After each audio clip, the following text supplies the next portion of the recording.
Ito guys, example, maaga pa kasi malamig.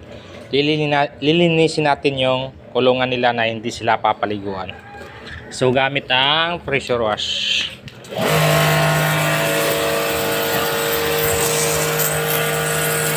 So sahig lang muna guys yung lilinisin natin. Hindi natin paliguan yan.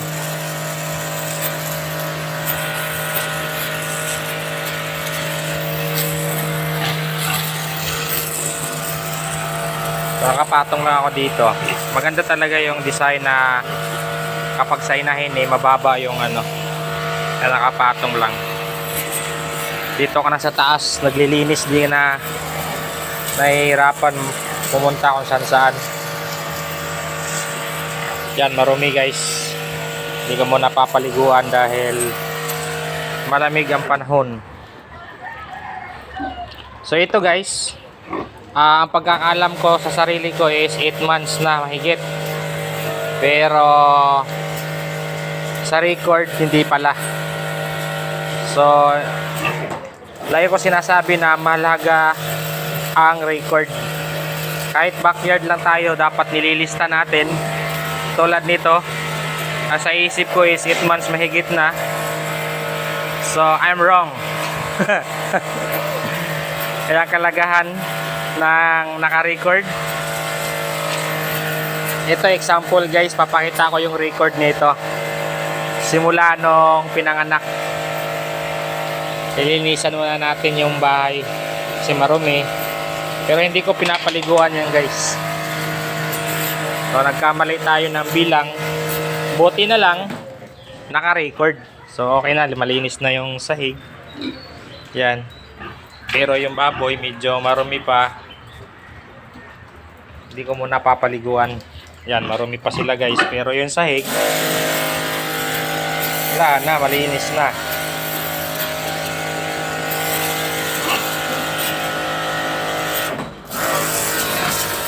Kagandahan nito guys, kahit yung mga kanal, yan, tanggal yung mga dikit-dikit talaga. Kaya malinis talaga yung kulungan natin. Tatan yung puti-puti na yan. Tanggal yan.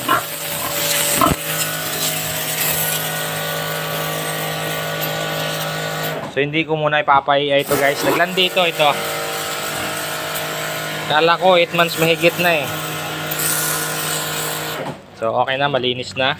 Titingnan natin yung record nito guys. Sa nagtatanong sa pressure wash, wala na to guys, hindi na makikita to. Marami namang ano, pressure wash dyan sa Shopee or Lazada, makikita ninyo.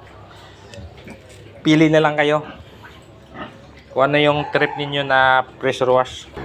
So ito yung record guys, yan. So napakahalaga nito. Tulad ngayon, nagkamali ako. Iko-correct natin. Yan, sound number 4. Teka lang, ba't parang hindi gumana yung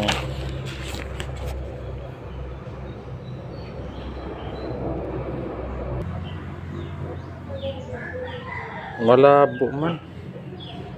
Malabo guys, ayaw mang.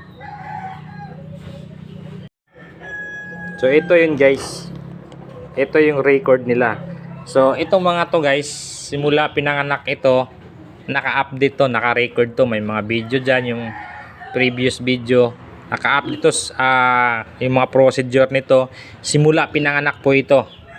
Ito yung inanak dito na yung na-trending guys. Million views na ata yun. Pero wala pong ano yun guys, wala pong ads. Kasi violation, bawal po yun. So ito naka-record to, itong dalawa na to, 14 piglets po ito. Tsaka yung naka-record din to, yung mga binebenta ko nung kasama nila, yung na-release, at kung magkano kinita ko dito, naka ano dyan sa video. So ito yun guys, kalagahan ng record. So ang expect ko, ang nasa isip ko is ano to, 8 months mahigit na. Pero nung dinouble check ko yung record nila, ayan, 14 piglets po yan sila. October 3 na AI yung mama pig nila. Ipinanganak sila ng January, EI yan. EI October 3. 100 days naka-record, January 11. So araw ng pinanganak, January 25, 2024. So bibilangin natin ngayon August 23 ngayon.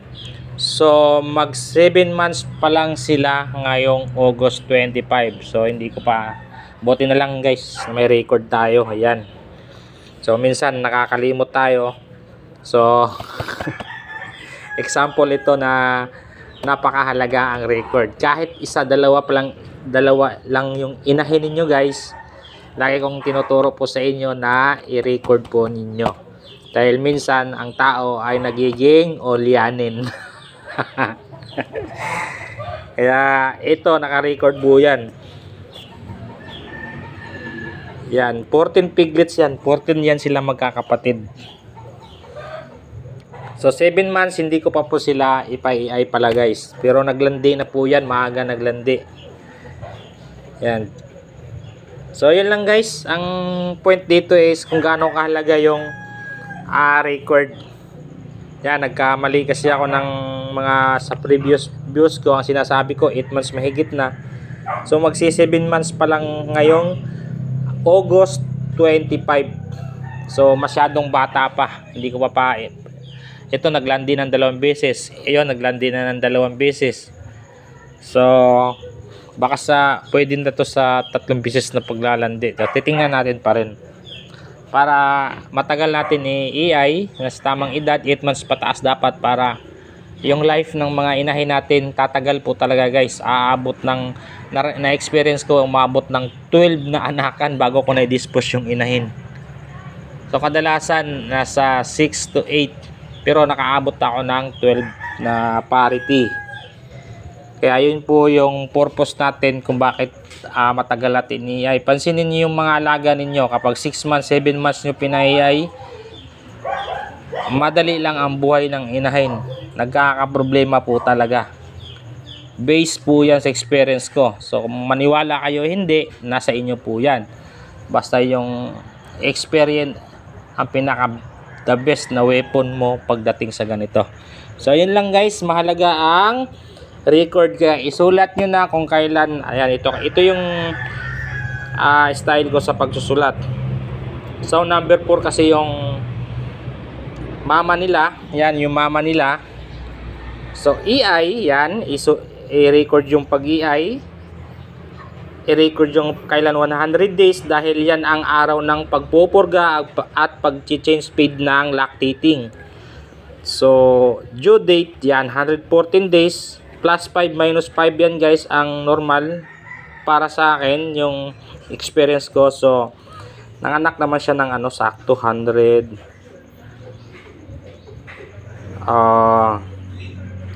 January 25. So ilan yan? Bilangin natin. January 111. So sakto po siya. So yun lang guys sa konting idea. Maraming salamat. Sundan nyo lang yung mga video ko dyan kung gusto nyo po magka-idea sa pagbababoy as a backyard. So iba ang procedure ng farm, iba ang sa atin guys. So maraming iba't ibang way sa procedure, sa program. So ito po ay procedure ko, program ko na marami nang gumagaya at makikita nyo naman sa mga comment na effective po ang ating procedure. Yun lang guys, maraming salamat.